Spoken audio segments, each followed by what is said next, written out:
어제 잘 주무신 것 같진 않은 것 같고 안 물어봐도 되겠죠. 뻔한 거니까. 그래도 밤늦게까지 저희도 얘기하다 보니까 어제 1시 45분 그래서 깜짝 놀라서 잽싸게 잤는데 자려고 하니까 우리 청년들이 또 열정이 못 자겠어요. 그런데 찬양이 다른 거 같으면 제가 잠을 못 자는데 찬양이죠, 찬양. 그 잠이 오더라고요. 그래서 또 청년들의 열정의 찬양과 함께 새벽 2시에 잠을 잤습니다. 좋습니다. 제가 청년들을 좋아하는 이유, 청년들은 위대하다. 제가 청년 집회에 와서 양 떨려 여러분들한테 제가 왜 해봤자 무슨 이익이 있겠습니까? 청년들은 위대하다. 역사가 증명한다. 영국은 종교개혁, 중세 종교개혁을 한 나라들, 그리고 그 중세 암흑기에 기독교를 깨고 성경으로 돌아가야 된다. 그리고 오직 은혜로라는 그런 구호로 목숨을 걸고 종교개혁을 이루어냅니다. 그런데도 그 복음을 온 땅에 전하는 일에는 조금 제한적이었어요. 왜냐하면 종교개혁자들의 생각이 선교는 좀 제자들에게, 특별히 사도들에게 맡긴 거 아니냐. 그래서 교회의 사명은 아니지 않는가? 이렇게 좀 해석을 했고요. 그리고 신학적으로도 좀 언약주의적 신학이 크기 때문에 하나님이 선택한 사람들은 구원 받는다. 좀 칼빙의 그런 선택론 이런 거에 의해서 영향을 받았고요. 그러던 차에 이제 모라비안 형제단에서 선교가 시작되고, 그렇게 유럽의 무대는 커튼이 1막이 끝납니다. 그런데 그런 2막이 어떻게 시작될까요? 놀라운 선교의 2막, 근대 선교의 시작 2막은 영국이 아니라 미국에서 시작됩니다. 근데 미국에서 선교가 시작되는데 목회자들이 기도하고 우리가 선교해야 된다고 사인해서 그렇게 시작했을까요? 아니에요. 1806년에 아니면은 메이플라워를 타고 간 청교도들이 우리 청교도잖아, 당연히 선교해야지 시작했을까요? 그들은 원주민들 쫓아내고 그 농장을 가꾸고 그들의 마을을 만드는데 정신이 없었어요. 그게 어른들의 세계예요. 자, 저기 머리가 지금 잠이 잘 안 깨서 왔다 갔다 할 텐데 제가 좀 쉽게 이야기하겠습니다. 잘 들으셔야 돼요. 어른들은 보세요. 메이플라워를 타고 그 미지의 땅 USA에 가서 개척합니다. 근데 원주민들이 남아있어요. 원주민들과 싸워야 되고 원주민들이 언제 쳐들어올지 몰라요. 그리고 그 밭을 다 일궈야 되고 씨를 뿌려야 되고, 그것이 그들의 1세대, 2세대의 거의 전부였어요. 물론 하나님께 감사하고는 기도를 잊지 않았죠. 그런데 그들 유지하는 신앙도 힘들었던 거예요. 거기에 정착하기 위해서. 그런데 1806년에 이 사무엘 밀즈라는 청년과 4명의 청년들이 길을 가다가 갑자기 비를 만납니다. 그래서 그들이 건축더미 속으로 들어가서 무엇을 했을까? 1번, 여러분 같은 게임을 했다. 야, 우리 게임하자. 게임했었을까요? 아니면 MBTI가 뭐니 물어봤을까요? 전 ESTJ예요. 난 ESTJ야. 너는 뭐야? 이거 물어봤을까요? 그들은요, 넷이 모였는데 놀랍게도, 우리가 누구냐? 청교도의 자녀들 아니야, 명색이. 근데 지금 미국 외의 사람들은 이걸 다 모르잖아, 아무도. 기도하자, 세계 사람들을 위해서 이 복음이 세계로 나갈 수 있도록. 이것이 일명 1806년에 사무엘 밀즈와 그를 따르는 악당이 아니고 그를 따르는 친구들 4명이 만든 건축더미 선교회의 시작입니다. 영국의 종교개혁을 한 영국에서 기독교를 미국으로 들어온 것은 메이플라워였지만은 선교의 불, 그 복음을 세계에 나가고자 하는 불을 지핀 것은 바로 4명의 대학생 청년들이었다. 그리고 정확히 80년이 그런 기도가 이어지면서 80년이 지난 1886년에, 아니 그 전에 1880년에는 무슨 일이 생기냐. 미국과 나이아가라 사경이라고 들어보셨어요? 나이아가라 폭포 들어보셨죠? 네, 나이아가라 폭포 들어보셨죠? 네, 좋습니다. 전 충청도만 대답을 안 하는 줄 알았더니 서울은 하네 그래도. 네, 네, 좋습니다. 나이아가라 폭포는 미국과 카나다의 경계에 있잖아요. 그래서 나이아가라 사경이가 1880년부터 시작됐어요. 거기에 주 강사가 누구였냐면은 다비, 우리 세대주의의 창시자 다비, 우리 브래들린 모임의 창시자라고 할 수 있는 다비, 그리고 무디, 그리고 고든, 그리고 체프만, 그리고 스코필드. 야, 많이 아는 사람 이름이 들어가 있죠. 그래서 일명 세대주의가 신학이 거기서 시작되는데, 신학으로 배웠을까요? 천만의 말씀. 교리로만 배우지 않았어요. 거기에 힘은 뭐냐면 실천이었어요. 실천. 오늘날의 선교는 실천신학이라고 그래요. 그 신학교에서 선교학교 수사는 처음엔 끝에 끝. 조직신학, 이런 구약학, 이런 교수님들이 이제 대세입니다. 대우받아요. 선교학은 실천신학에서 참 중요하지 않은 저쪽 끝에 겨우 이제 포지션이 되는데, 그 나이아가라 사경에서 세대를 구분하는 교리를 만들고 신학을 만드는 것이 아니라, 지금 은혜의 시대가 곧 끝날 것이고, 이게 은혜의 시대가 끝나면은 환란 시대가 오고, 은혜의 시대의 복음을 전하지 못하면은 그 어마어마한 7년 대환란에 들어가야 된다. 그래서 일명 신학적으로 종말론, 임박한 종말론이라는 말을, 임박한 종말론. 이게 뭐냐? 끝날이 얼마 남지 않았다. 그래서 그때는 초교파적으로 다 모였어요. 거기에 침례교, 장로교 할 거 없이. 그래서 가장 1880년대 선교 신학이라고 할 정도로 가장 선교에 영향을 미친 신학은 나이아가라 사경이었습니다. 그게 1880년. 그리고 6년 뒤에, 그래서 1880년에 많은 선교사들이 교단을 초월해서 선교를 해야 되겠구나. 그들이 불을 지폈고요. 1886년에 어떤 일이 있었냐면, 권초더미 기도한 지 80년이 지나서 1886년에 미국에서 헐몬산 수양회가 일어납니다. 헐몬산 수양회는 아마 여기와 같은 장소일 거예요. 좀 동떨어져 있는. 거기에 약 200여 명이 모입니다. 청년들이.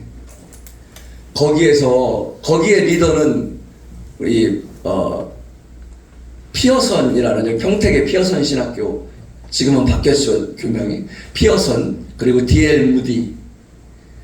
이 두 리더가 하나의 전도자와 한 명의 선교 리더가 만나서 헐몬산 수양회를 하는데, 거기에서 250명 정도 모였는데 100명 넘게 선교사들이 내가 선교로 나가겠다고 서원을 합니다. 그리고 1900년 초에 1800년 말 90년 이후부터 1910년까지 한국에 온 선교사들의 50% 이상이 거기 출신들이에요. 대한민국에 온 선교사들 중에서 반 이상이 헐몬산 수양회 출신들입니다.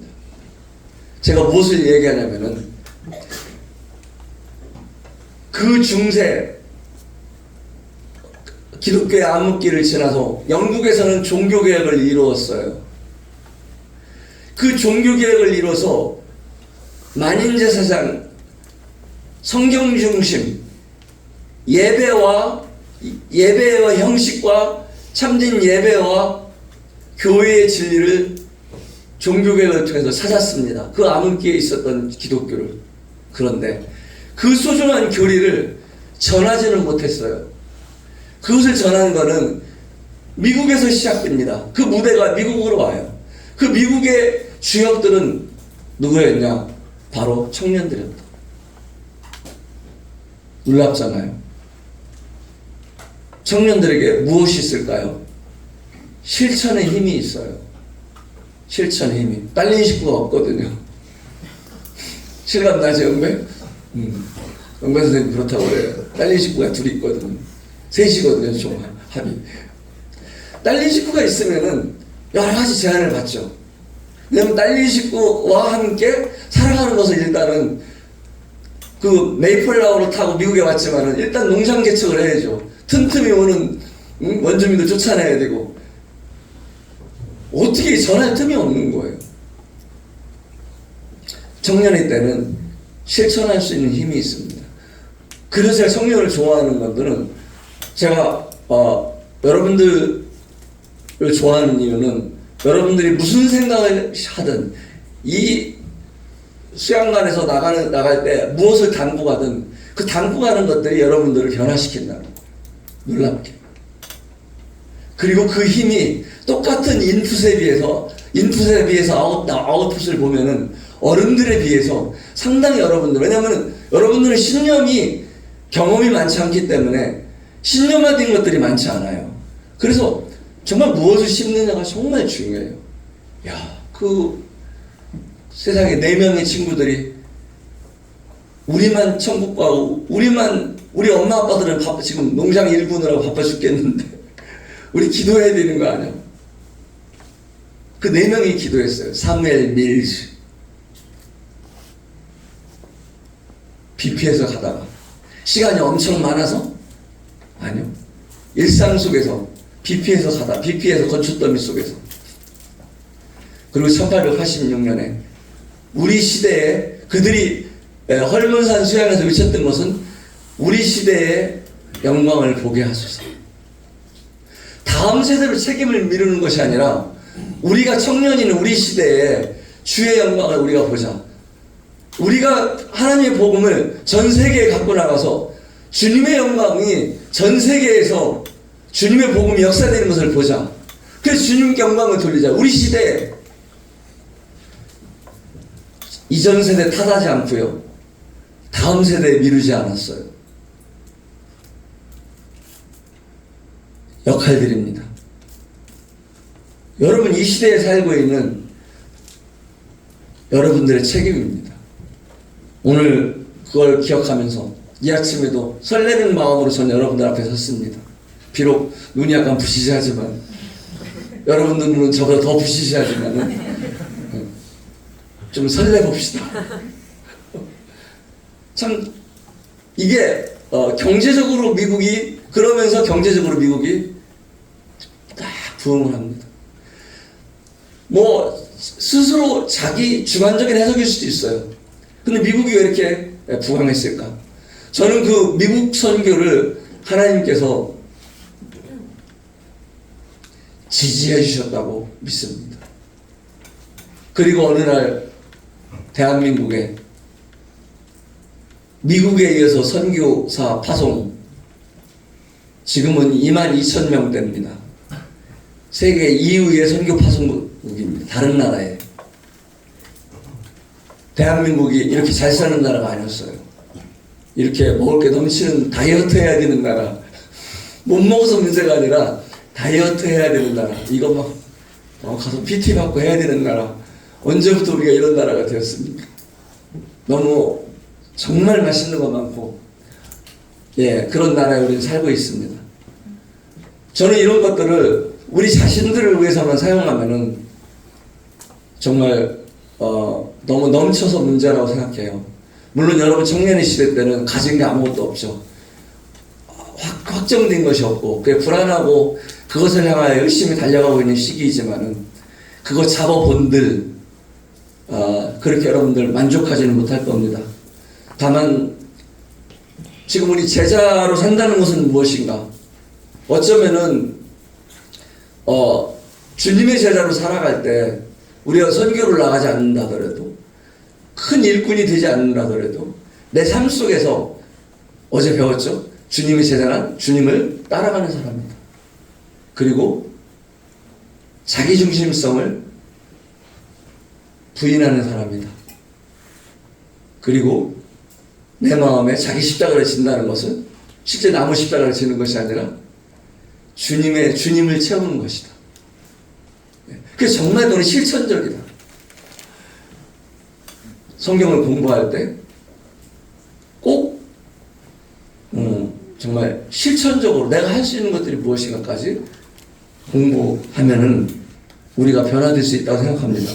오늘 시간은 아브라함, 정말 최고의 아버지, 성공한 아버지에서 어떻게 아브라함, 열국의 아버지가 되었을까? 그리고 열국의 아버지, 이 세상에 영향을 끼치는 그런 세상 사람들이 되기 위해서는 먼저 내가 있는 자리에서 성공한 아버지가 되지 못하면 다른 사람에 영향을 끼치지 못한다는 거예요. 그리고 오늘은 이 주제를 통해서 제자의 성장을 제가 말씀드리고자 합니다. 언제까지 성장하냐? 죽을 때까지. 제자는 완성되는 것이 아니에요. 선교사? 아니면 누구 훌륭하신 우리 모임의 형제님? 아니면 누구? 이런 분들이 제자 상으로 삼지 말라고 제가 첫 시간에 10분을 할애해서 이렇게 여러분 그 사고방식을 제가 깼습니다. 그게 제자 아니다. 그분들도 제자지만은 그렇게 제자를 너무 높게 잡지 마라. 제자의 정의를. 그래서 나는 그런 사람이 될 수 없다고, 나는 이렇게 살고 말래, 이렇게 스스로 생각하지 말라고 그렇게 말씀드렸잖아요. 제자는 성장합니다. 물론 때로는 후퇴할 때도 있어요. 그런데 방향 전체적인 흐름은 성장합니다. 아브라함이 어떻게 아브라함이 되었는지 그 성장을 몇 개 성장 과정을 통해서, 왜냐하면 어차피 이 내러티브에 관한 것들은 다 여러분들 잘 아는 이야기니까 가급적이면 최소화하고 사건별로 제가 포인트별로 말씀을 드리겠습니다. 아브라함이 고향은 그 부모 아버지가 누굽니까? 데라와 함께 갈대아 우르에서 출발하죠. 우르는 지역 이름이고 갈대아는 민족 이름이에요. 갈대아 사람들이 산 우르라는 뜻이에요. 갈대아인들의 우르. 그 갈대아인들이 사는 우르 지역에서 그들은 어디까지? 예루살렘까지, 이스라엘까지 먼 길을 여행을 합니다.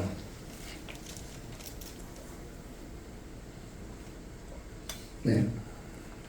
잘 안 보시겠지만은 여기서부터 아주 먼 길을 여행해요. 그런데 이 강을 여기 티그리스 강, 유프라테스 강 건너서 결국에 베델까지, 이스라엘까지 이렇게 오는데, 그래서 그 이스라엘을 히브리인들이라고 하는 거예요. 아시죠? 그래서 강 건너온 자들, 다른 말로 하면 뜨내기예요. 안디옥 교회에서 그리스도인이라고 사실 처음 호칭받은 것도 좋은 의미는 아니었어요. 먼저 그리스도쟁이들, 예수쟁이들, 예수에 미친 놈들, 예수 이단들, 이런 좀 부정적인 거였어요. 이스라엘 민족이 형성될 때부터도 강 건너온 사람들, 뜨내기들,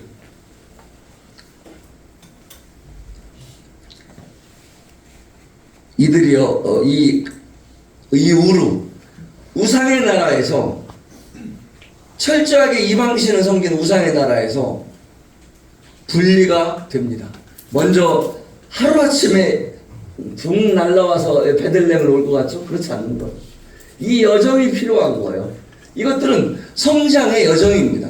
우리 신앙의 성장의 여정이에요. 제자는 하루아침에 만들어지는 게 아니고요.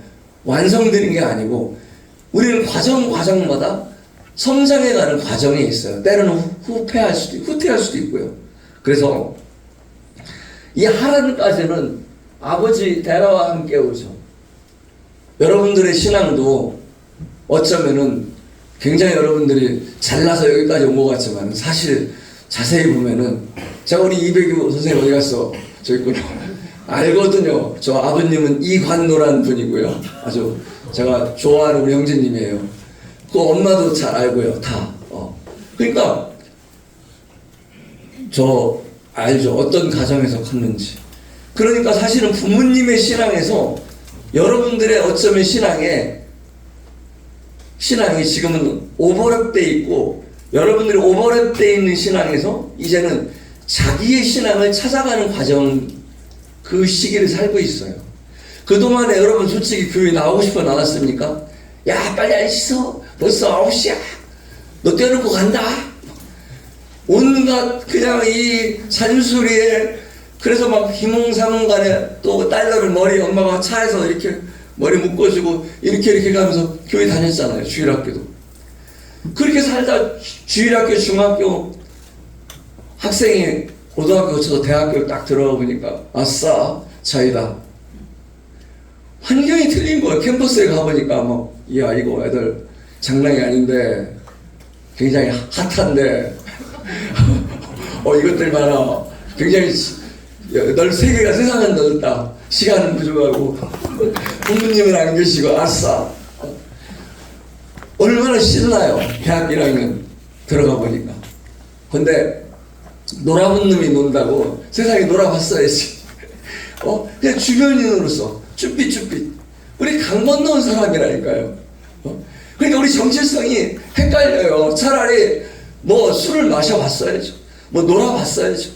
그러니까 그 세상 그거에 한계가 있어요. 물론 뭐 게임이 여러 가지로 그들과 함께 할 수 있는 것들이 있지만은 상당히 어색한 부분들이 실제 주일학교 학생회를 잘 거쳐서 대학에 들어간 사람들은 그런 거 상당히 느낄 거예요. 내가 이것도 아니고 저것도 아닌 것이. 그래 나는 누구냐? 너 히브리 사람이라니까. 히브리 강 건너온 사람. 이런 것들이 잘못하면 끄내기가 되는 거예요.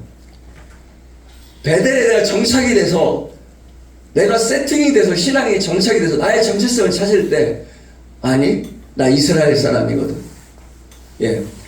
그래서 히브리인이 나 이스라엘 사람으로 하나님이 택한 민족으로 정착되고 자기 정체성 찾을 때까지는 혼돈의 기간을 겪는 거예요. 부모님도 미안하지만은 저 하란까지밖에 역할을 못했어요. 어쩌면은 부모님이 보호자로서 중요한 좋은 역할을 했지만은 부모님이 갖고 있는 나쁜 영향도 내가 사실은 벗어나지 못했어요. 좀 냉정하게 평가하면. 그런데 이제는 누구 핑계 댈 수가 없어요. 하란에서부터의 여행은 누구 핑계 댈 수가 없어요. 오직 자기의 선택이었어요. 이제 여러분들 핑계 대면 안 돼요. 알았죠? 핑계 대면 안 돼요. 핑계 댈 사람이 없어요. 이제는 부모님 핑계 댈 수도 없고 여러분들이 선택하는 거거든요.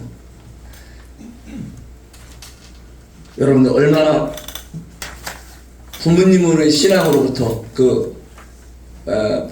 부모님이 먹여주는 신앙으로부터 여러분 독립되어 있나요? 저는 첫 번째 대학원에서 전공한 게 상담심리예요. 제가 만약 시간이 있다면 저는 선교 쪽을 좋아해서 그쪽에 시간을 주로 쓰고 있지만 제가 두 번째 좋아하는 게 상담인데 시간이 있다면 정말 그런 거로 지수를 하나 만들어 보고 싶어요. 그런 걸 어떻게 부모님과 얼마큼 독립되어 있는지. 그래서 뭐 유사한 상담심리 자료는 있지만은 그런 정확한 자료가 없어요. 정말 부모님의 신앙으로부터 부모님의 신념으로부터 부모님의 어떤 교훈으로부터 난 얼마나 독립되어 있는지 그것을 애착이라고 표현하는 상담에서는 애착이라고 하는데 애착은 건강한 애착이 있고요. 그 다음에 지나친 애착이 있으면은 여러분들이 결혼했는데 신혼집에 옛날엔 같이 살 때는 신혼집에 홀어머니가 거실에서 주무시는 거예요. 아들 며느리가 신방에서 방에 자는데 엄마가 아들 방에 들어가고 싶어갖고. 이게 잘못된 애착이죠. 부모님과의 그런 여러분 독립적인 신앙, 때로는 두렵죠. 그 잔소리가 그리울 때가 와요. 왜냐면 내가 부모님한테 이야기해도 하나 도움이 안 될 때가 오거든요. 부모님한테 물어봐봤자 대답이, 질문 자체도 이해를 못 하시고 대답이 맨 원론적인 잔소리만 하고,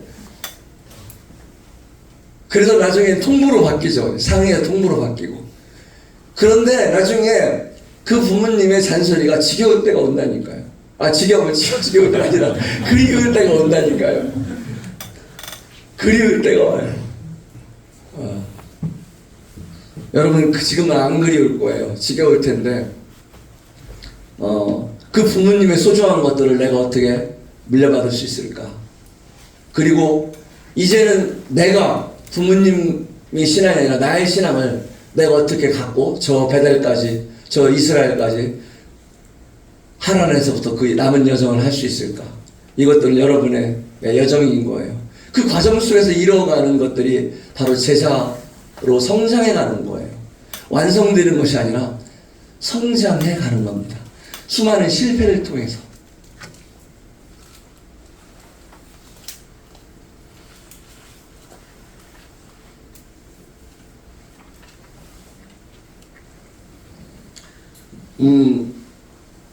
아브라함은 그 여정 때 여호와의 말씀을 따라갔어요. 그런데 롯은 말씀을 따라가지 않고 아브라함을 따라갔다고 그래서 우리는 그렇게 많이 가르치잖아요. 사실 뭐 틀린 얘기는 아니에요. 하나님 말씀을 따라가지 사람 따라가면 안 된다. 그래서 그 멸망받을 소돔과 고모라를 선택했다. 보이는 것만 보고. 그것도 틀린 얘기는 아닙니다만은, 사실은 족장시대에, 그 당시에 고대 중동 문화를 보면은 족장시대에는 아무리 사춘관계라도 절대적이었어요. 족장을 따라가는 것이 독립적으로, 롯도 하나님 말씀을 따라가고, 이게 이렇게 그 진술되기가 쉽지가 않은 거예요. 그 당시에는 절대 권력이었어요. 그 족장시대. 한 나라의 왕과도 같았거든요. 그 족장의 권위는. 그러니까 당연히 족장으로서 아브라함은, 완성된 족장은 아니지만은 족장으로서 아브라함은 기준이 하나님 말씀을 따라갔어요. 사실은 저는 롯이 물론 롯도 하나님 말씀을 따라갔다가 뭐 좋았겠지만은 아브라함을 따라갔다는 것에 대해서 저는 하나님 말씀을 직접 따라가고 경외하지 못했지만은 자기의 리더를 순종하고 따라간 것은 저는 오히려 점수를 줍니다. 오히려 롯이 처음부터 잘못된 게 아니다. 잘못은 눈에 보이는 것을 보고, 와, 여기 지금 물도 많고 푸르른 초지도 많고 여기 선택해야지, 보이는 것만 보고 선택한 롯이 그때 선택이, 아까 여러분 그랬잖아요. 하나님에서부터 선택은 더 이상 베라가 결정해 주는 게 아니라 여러분 스스로 해야 된다고. 그때부터의 선택은 아브라함의 선택이 아니라 롯의 선택이었던 거예요. 그게 청년이 한편으로는 두렵기도 한 거예요. 청년이 정말 중요한 시기인 거예요. 부모님이 선택할 때는 지겨워 죽겠어요. 정말 제발 좀 놔두세요. 제발 좀. 내가 안다니까요. 내가 다 알아서 할게. 제발 좀 놔둬. 그런데 놔두니까, 야, 큰일 나는. 놔두니까 이게 내가 뭘 선택하냐에 따라서 엄청난 결과가 결정되는 거예요.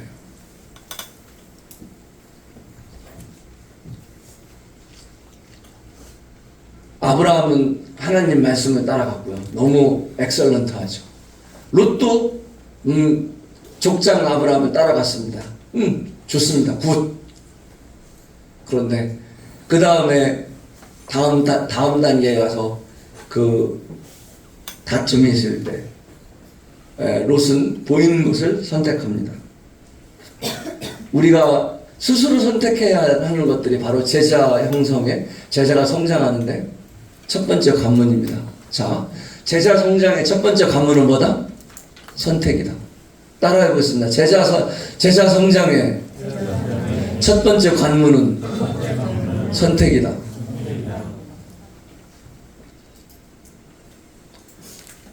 아브라함 해줄 수 없는 거예요.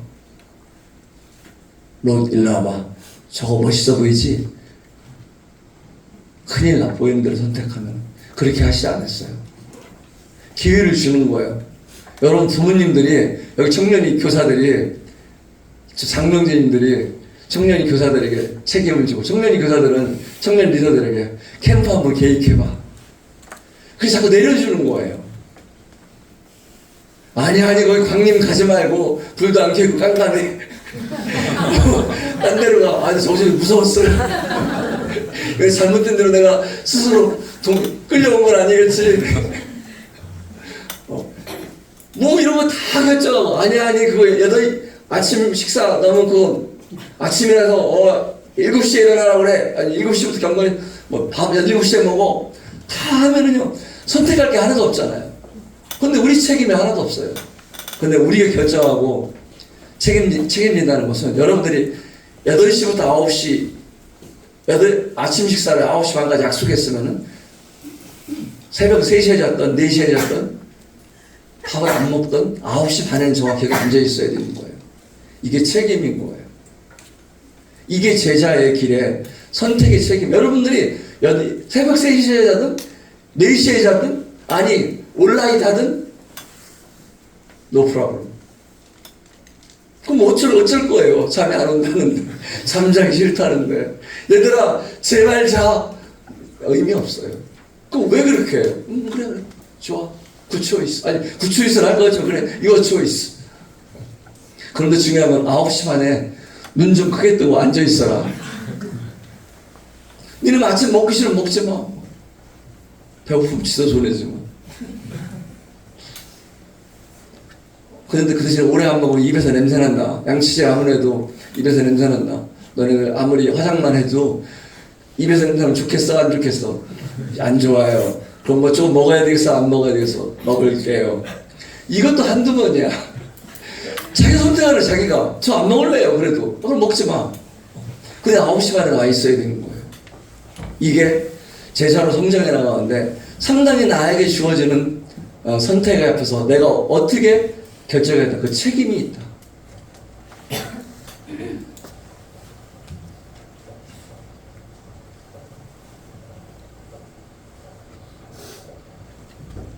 그리고 아브라함은 가는 곳마다 1600km의 여정을 하면서 가는 곳마다 그는 제단을 쌓아요. 하나님의 이름을 부르더니라는 것은 하나님 불렀다는 것이 아니라, 여기까지 하신 것이, 여기까지 내 인도해 주신 분이 하나님이십니다. 내가 여기까지 온 것이 하나님의 은혜입니다. 이것을 인정하는 거예요. 자, 인정과 감사는 두 번째 제가 여러분들 이 포인트로 알려드린 건 제자의 성장에 있어서 인정하라는 거예요. 자, 가시밭길이었던, 그것이 푸른 초장이었던 여러분들이 걸어온 길을 인정하라는 것. 가장 불행한 것은 내가 왜 이런 곳에, 이런 가정에서 태어났지? 나는 왜 이런 부모님 밑에 태어났지? 나는 왜 이런 대학에 들어왔지? 아니 지가 공부해서 지가 들어오고 나서 뭐 괜히 원망하는 거예요. 공부할 때는 안 하고. 당연히 대한민국 같은 나라에서는 그 결과가 정말 진하죠. 이렇게 심한 나라가 없어요. 그 갭이. 그 공부에서 뭐 어떤 대학 레벨 그런 일명 학력 이런 것에 의해서 얼마나 차별화가 심한지, 또 그 뒤에 취업, 결혼, 이 사이에서 이게 이어지는 게 엄청 이어지죠. 그런데 우리가요, 어떤 길을 달려갔던, 내가 어느 곳에 서 있든 여기까지 인도하신 것을 하나 인정하고 하나님께 감사할 수만 있다면은 저는 후회하지 않는 길을 왔다 그렇게 생각해요. 후회하는 길이라는 것은 여러분들이 명문대를 나오고 또 정말 좋은 기업에 취업하고 정말 부러워하는 사람 커플과 결혼하고 이렇게 되면 후회 없는 삶을 살 것 같죠. 천만의 말씀이에요. 내가 이 인간을 왜 만났지? 내가 이 인간을 만나는 게 아니었어. 이 인간이 이런 줄 누가 알겠어? 야, 이런 얘기 저는 종종 들어요. 실제 그렇게 그런 삶은 화려하지 않습니다. 물론 그것도 제자처럼 성장해가는 하나의 과정들이에요. 이 인간이 나중에 그래서 이 인간 없으면 못 살 것 같아. 이 인간이 어느 날 불쌍해지는 거예요. 그래서 이 인간보다 내 인간도 더 불쌍하다. 저 인간만이 아니라 내 인간, 이 인간도 문제가 크네. 이렇게 성장해 가거든요. 그게 완성품이 아니에요. 여러분들이 생각하는 어떤 이상적인 것들 절대 아니다. 오히려 더 여러분 정말 그 성공적인 길을 가고 싶어요? 그러면 후회 없는 삶을 살고 싶어요?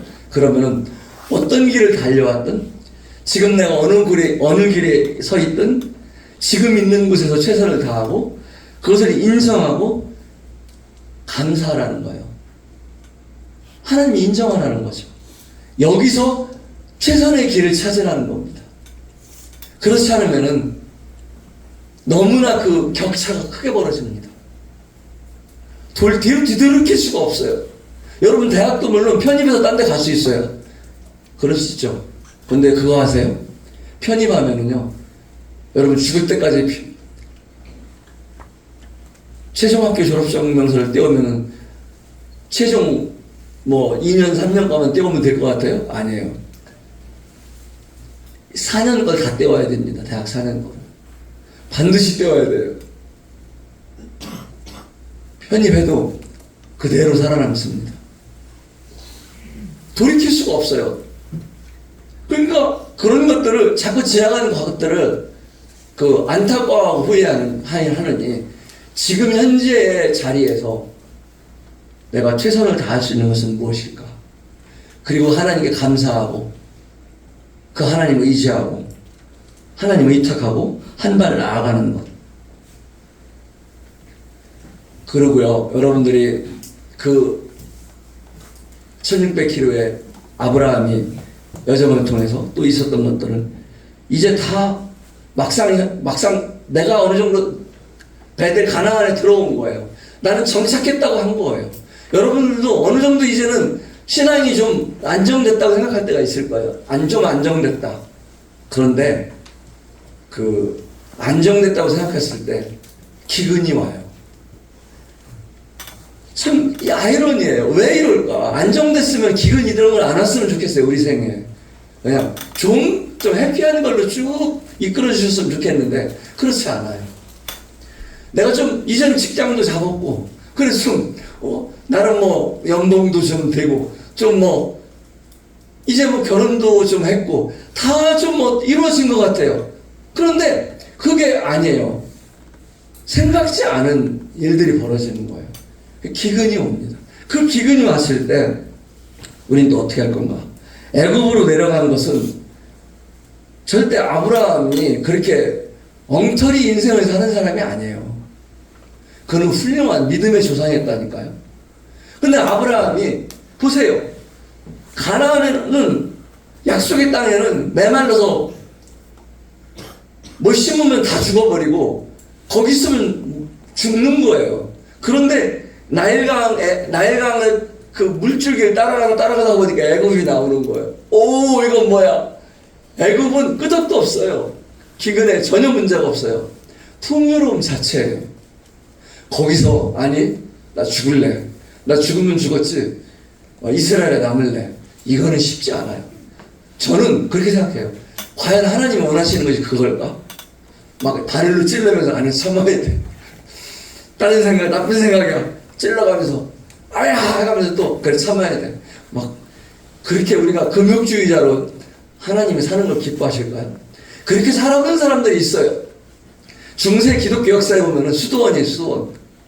에클레시아의 개념을 먼저 실천한 사람들은 그들이었어요, 우리 모임보다. 그래서 세상과 단절하고 산속으로 들어가서 아침에 일어나면 기도하고 성경 읽고 그 다음에 성경 쓰고 이게 그들의 전부였어요. 그런데 그들이 성공했을까요? 역사에서 보면은 수도원 정책은 실패했습니다. 그 속에서도 부패가 일어났고 그 속에서도 성적인 문제가 생겼고 인간의 본질이 세상과 분리돼서 그렇게 금욕주의로 간다고 해서 해결될 수 있을까요? 그렇다면 우리는 율법 시대에 예수님이 오실 필요가 없었을 거예요. 율법으로 우리가 통제가 되었을 것입니다. 우리는요, 그렇게 사실은 갈 수 있어요. 기근이 오면 그렇게 행동할 수 있어요. 그런데 우리와 그들과 차이점이 뭐겠어요? 저희는 이 자체를 원천 브라킹하고 원천적으로 막아버리고 금욕하고 죽으면 죽으리라는 그런 강력한 신앙으로 살아라는 것보다는 이런 것들에 있어서 하나님과 나와의 거리, 저는 그렇게 생각해요.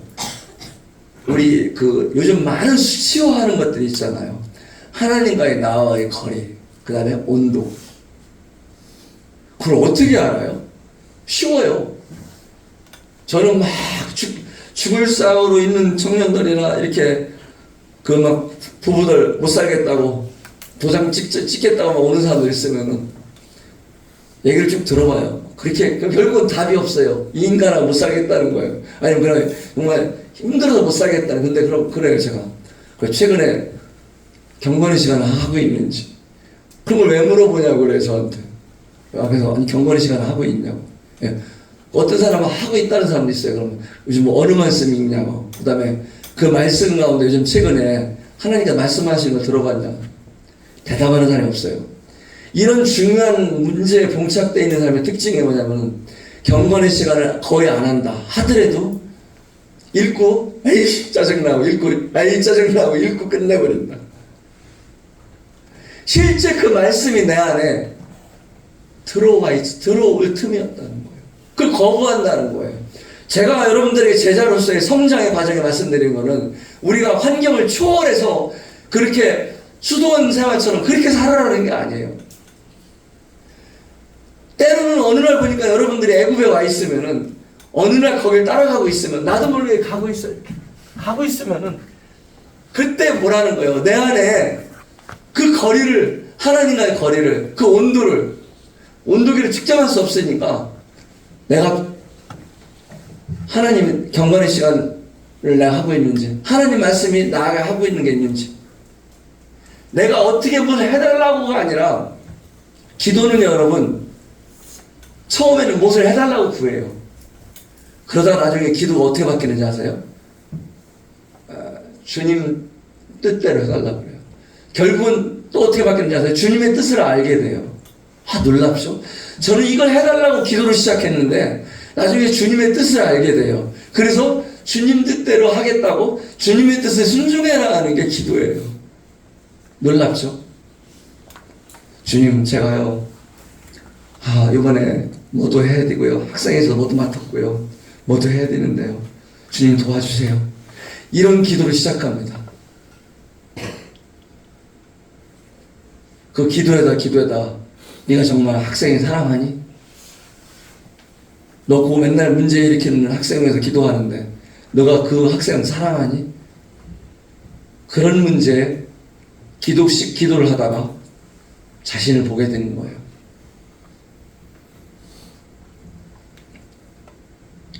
세상적인 방법 초월해서 살 수 없다. 저도 그래요. 저 살 수 있냐고요? 아니. 저도 세상적인 방법을 초월해서 믿음으로 No thank you. 저는 그런 철인이 아니에요.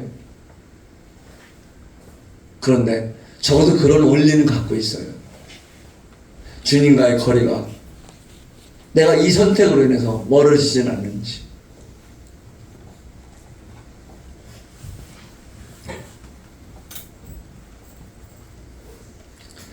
아내를 누이라고 속인 사건. 야, 이거 진짜 뭐 두려움이라는 것이, 근데 이해는 가요.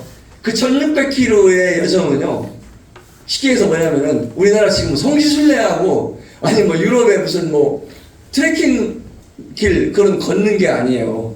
무슨 얘기냐면 관광지를 걷는 게 아니라 나라와 국경을 넘어가는 거예요. 그 당시에는 나라 국경이 정확히 세워져 있지 않지만은 부족이 있다고 그랬잖아요. 그러니까 부족 신들이 있고 족장이 있었어요. 고대 중동문에. 거기를 근데 거기를 경계선을 막 쭉쭉 들어와서 거기를 통과해서 지나간다는 얘기는 전쟁을 선포하는 것과 똑같은 거예요. 우리가 그걸 해결하지 않고, 그걸 보지 않고, 아브라함의 누이로 속였지? 누이라고 속였지? 이렇게만 보면은, 아브라함을 형편없는 사람으로 여길 수 있어요. 그렇지 않아요. 그런데, 다만 볼 수 있는 것은, 이 아브라함이, 먼저 아브라함의 두려움이, 실제 이 일이 벌어지기 전에, 두려움이 먼저 행동을 만들었다. 여러분, 제자는 성장하는 겁니다. 또 제가 세 번째 말씀드리고 있는 포인트는 두려움이에요. 미래에 대한 두려움. 야, 청년의 시기에 정말 이거 괴로워요. 미래에 대한 두려움. 물론 성향적으로 에이 뭐 어때요? 될 대로 되라지 하는 성향도 있어요. 두리뭉실하고 이런 사람들은 뭐 크게 신경 안 써요. 그런데 대부분 고민이 생겨요. 특히 1, 2학년 때는 그런지 모르지만은 이게 대학교 3학년 되면 조금 분위기가 싸해요. 왜냐면 복학생들이 막 들어오거든요. 복학생들이 들어오면은 엄청 틀려요. 막 공부만 해요. 이렇게. 눈이 반짝반짝 빛나거든요. 잘 놀지도 않고. 그래서 4학년 딱 되잖아요. 그러면은 답답한 거예요. 이게 장난이 아니었구나. 나의 대학 생활이. 장난이 아니었구나. 왜냐면 여기서부터 그 친구로, 똑같이 재밌게 놀던 친구들이 각자의 길을 가거든요. 장난이 아니에요, 이 길이. 여러분, 근데 그때 두려움이 올 때 그 두려움을 먼저 계산하고 여러분들의 액션을 취하는 것이 오히려 하나님 입장에 볼 때는 그 신앙의 성숙에 방해가 되는 일일 수 있다는 거죠.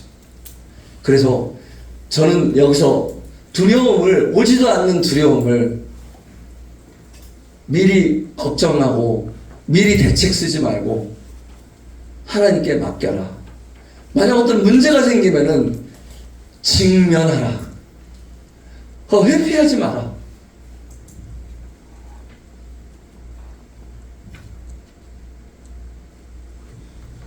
우리는 직면하는 게 굉장히 약해요.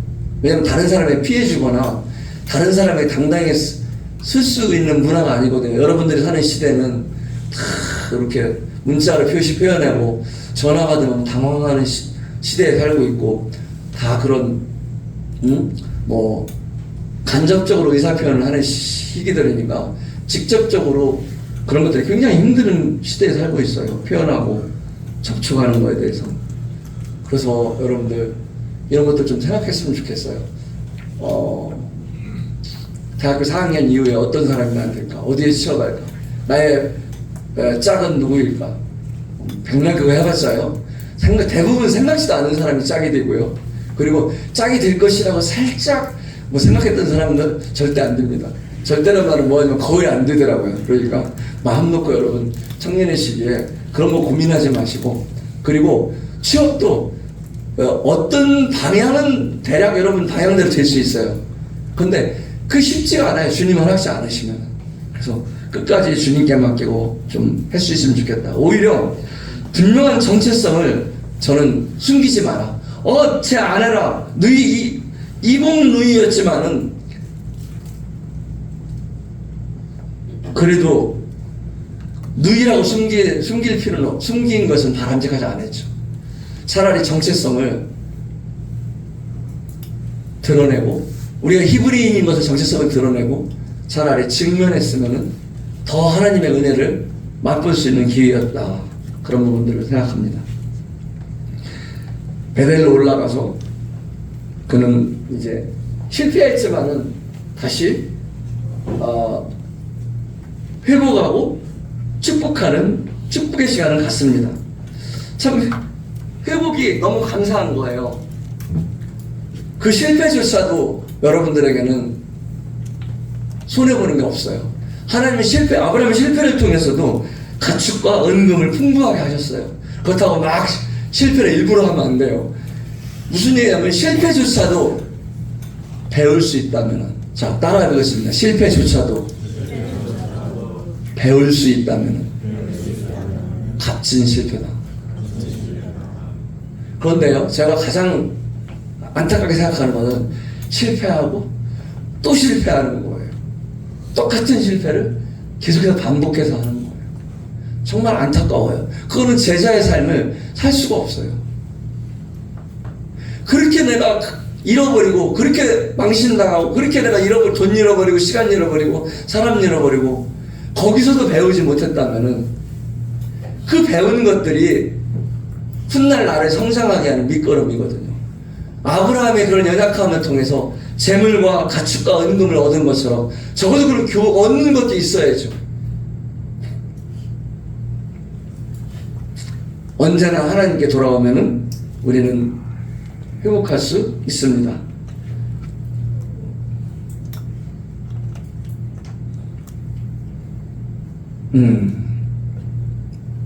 그리고 롯과 분가를 통해서 그 선택, 아까 말씀드렸죠. 선택, 바보가 아니었다. 롯의 선택은 왜 아브라함의 선택은 바보가 아니었다. 왜? 롯이 족장으로서의 역할도 역할했지만은 하나님의 약속을 붙들고 있었다. 그러니까 웃기는 일에 이 일은 롯이 어느 곳을 선택하든 아브라함은 문제가 안 됐어요. 왜냐? 아브라함은 장수의 개념이 아니라 큰 민족을 이룬다는 약속은 장수의 개념이 아니었거든요. 그러니까 장수를 어느 곳을 롯이 가져가도 아브라함은 문제가 되지 않았어요. 그러면서 우리가 여유가 생길 수 있어요. 여러분들 마음속에 스페이스가 생길 수 있어요. 꼭 여러분들이 난 이 회사 들어가야 돼. 난 꼭 저 형님 같이, 저 자매님 같이 돼야 돼. 나는 꼭 저런 피아니스트가 될 거야. 나는 저런 AI 전문가가 될 거야. 여러분들이 갖고 있는 그 틀이 물론 방향성이 있어서 필요해요. 그런데 그것이 안 되면 실패하는 건 아니거든요. 더 중요한 것은 그것이 주님이 허락지 않으시면은 그래도 내가 주님 변함없이 주님 약속을 붙들고 있다. 그래도 주님이 내 생애를 책임지고 있다. 그러면 된 겁니다.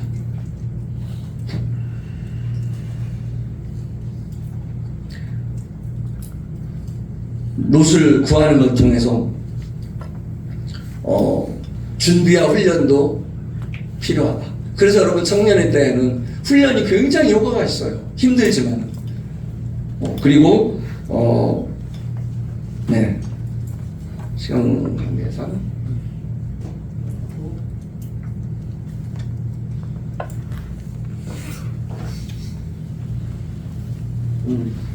한계점. 기다려도 100세가 나는 99세인데 기다려도 해결되지 않을 때 하나님은 엘샤다이, 한번 따라해보겠습니다. 엘샤다이. 전능하신 하나님 여러분 믿으십니까? 정말 쉽지 않았어요. 75세에 하나님을 떠나서 10년이 경과한 85세 때 여종 안 되니까 중간에 새치기를 하는 거예요. 내가 한번 해보려고. 여종 하가를 통해 임신했는데 그것은 나에게 방해 요소만 됐어요. 그리고 86세 때 이스마엘을 낳게 돼요. 우리의 어설픈 선택은 하나님의 축복의 길을 가는 것이 아니라 오히려 우리 신앙의 방해 요소를 우리가 스스로 만들어 가요. 인내하고 한계점에 도달했을 때 우리가 여종 하갈이라도 불러서 임신할 것인가? 여러분들이 이 생애에도 나를 정말 힘드는가 보다 그러면은 이런 방법이라도 세상 방법으로도 해야 되겠다. 이런 것들이 시험이 될 때가 있을 수 있습니다. 예, 아브라함이 된 것은 열국의 아버지가 되기까지 이렇게 잘 알잖아요. 그 소돔을 멸망시킬 때 50명만 있으면 멸망시키다 아니요 10명만 있어도 멸망시키지 말아주세요. 그래서 여기까지 바기닝 딜을 합니다. 하나님하고. 여러분 이 사건을 통해서 뭘 배우냐면요, 아브라함이 어떻게 아브라함이 됐는가. 자기 가정만 챙기고 자기 이익만 챙기는 것이 아니라, 롯만 챙기는 것이 아니라 이제는 그 다른 사람을 해서 중보를 할 수 있는 거예요. 자기중심성, 제가 첫 시간에 얘기했죠. 우리 안에 쩌는 이 자기중심성, 제발 저 좀 공감해 달라고요. 저한테 물어봐 달라고요. 그리고 제발 저 격려 좀 해달라고요. 잘한다고 좀 해달라고요. 필요합니다. 근데 그런 것들은 일시적인 것밖에 안 돼요. 실제 여러분들이 하나님 앞에 나오지 못하면 원천적인 해결은 안 되는데, 그걸 알면서도 여러분들은 그 정말 인문학적인 그런 것들을 더 원하잖아요. 그 시대가 그래요. 왜냐하면 지금 여러분들만이 아니라 여러분이 살고 있는 시대가 그런 시대거든요. 그래서 대중을 대상으로 오는 메시지가 나오면은 내가 언제 물어봤냐, 왜 나한테 이런 얘기를 하냐, 내가 지금 어떤 처지에 있는지 알기나 알고 이런 얘기 하냐, 입을 막아버립니다. 심지어 내가 물어볼 때까지는 이런 말 안 했으면 좋겠다. 저도 아들을 키우면서 이런 거 다 배웠어요. 요즘 많이 순화됐습니다. 그런데 이 이기심이, 이 자기중심성이 50, 45, 40, 30, 20, 10. 족장은요 절대 이러지 않습니다.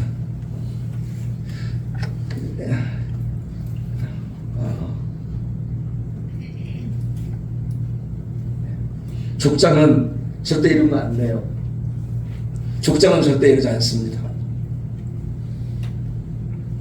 그래서 그 아브라함이 저기까지 낮춰지면서 열국의 아버지가 되어갑니다. 이런